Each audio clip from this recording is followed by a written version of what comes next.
Joe the Carpenter. Joe was a simple and serious man. He was a carpenter in a small village named Arge Oaks where he owned the store Joe's Carpentry. For years Joe impressed his fellow neighbors with the highest quality carpentry work. Some people in town complained he was a bit too expensive, but no one ever questioned the quality of his work. He was the best and business was good. In fact, it was so good that the other carpenters in town, jealous of his success, started to rename their stores to things like Joe's Woodworking and Joe's Furniture in an attempt to steal his business. Furious with his fellow carpenters, and more than a little hurt, Joe formulated a plan. "I'll show them," Joe said, muttering to himself. "I'll go to the deepest part of the forest to find the best and most rare wood. Once I have it, I'll craft the most amazing piece of furniture ever built. I'll put it right outside my shop, so everyone knows who the rightful Joe is." Determined, Joe set off the next day at dawn. He went deeper into the forest than ever before, and then deeper still. After several days of hiking he came upon a clearing with 3 trees in the center. Amazed, he approached the trees with wonder. The wood was better quality than anything he had ever seen. "They're magnificent.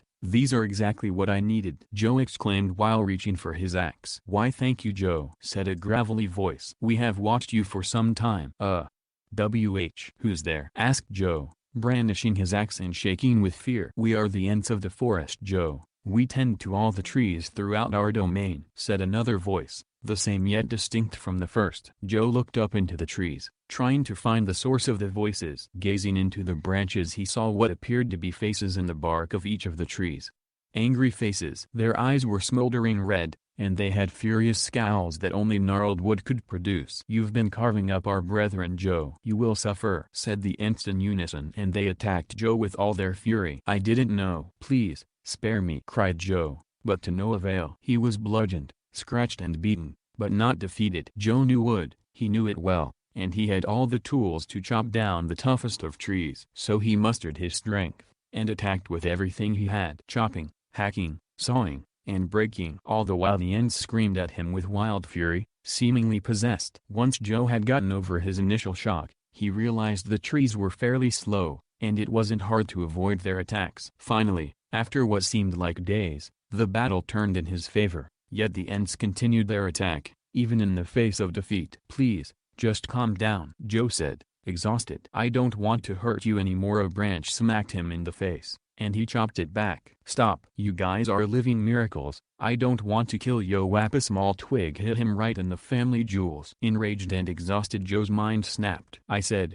calm down. Chop, calm down. Chop, calm down. Chop." Every time he said calm down he chopped again and again with the axe, till nothing was left moving. "There," he whispered with a crazed look in his eyes, "you're calm now." He started crying and whispering to the dead wood, begging it to talk again and apologizing while kissing the mangled branches. "You're okay, you're just calm now. I'll take you back home, my friends," Joe whispered maniacally. For weeks Joe dragged the dead Ents back to Arge Oaks. With each passing day he fell deeper into madness, whispering to the wood. When he finally returned to town, Joe rebuilt the Ents as much as he could and left them in front of his store. They were glorious works of art, and the whole town gathered to ask Joe about his trees with faces. "They aren't trees," he snapped, his eyes roving crazily around. "They are Ents, and they can talk." The crowd looked around uncertainly. "Well, why aren't they talking?" yelled a man in the back. "They are just calm," said Joe, kissing a trunk and whispering madness. Unnerved, the crowd dispersed. Joe kept making amazing furniture, better even than he used to,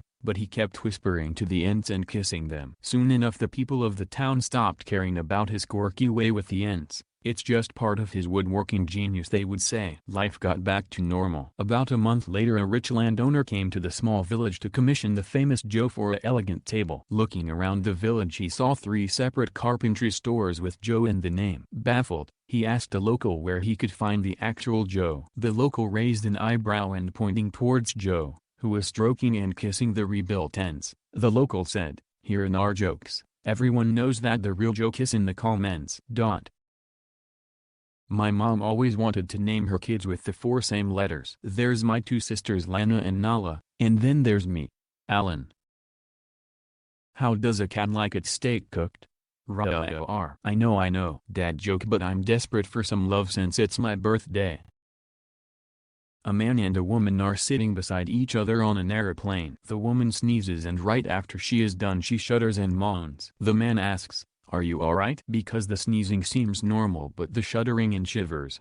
Not very much. The woman replies, oh yeah, I have this rare condition where I orgasm every time sneeze. That sure is a very rare condition. What are you taking for it? Woman, pepper.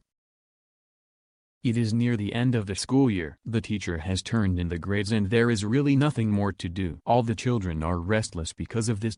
Teacher, whoever answers the questions I ask first and correctly can leave early today. Little Johnny says to himself, good, I want to get out of here. I'm smart and will answer the question. Teacher, who said 77 years ago. Before Johnny can open his mouth, Susie says, Abraham Lincoln. Teacher, that's right Susie. You can go home. Johnny is mad that Susie answered the question first. Teacher, who said I have a dream. Before Johnny can open his mouth, Mary says, Martin Luther King. Teacher, that's right Mary, you can go. Johnny is even madder than before. Teacher, who said ask not what your country can do for you. Before Johnny can open his mouth, Nancy says, John F. Kennedy. Teacher, that's right Nancy. You may also leave. Johnny is boiling mad that he has not been able to answer to any of the questions. When the teacher turns her back, Johnny says, I wish these bitches would keep their mouths shut. The teacher turns around. Now WHO said that. Johnny, Bill Clinton. Can I go now? Please smash the like button and subscribe to my channel.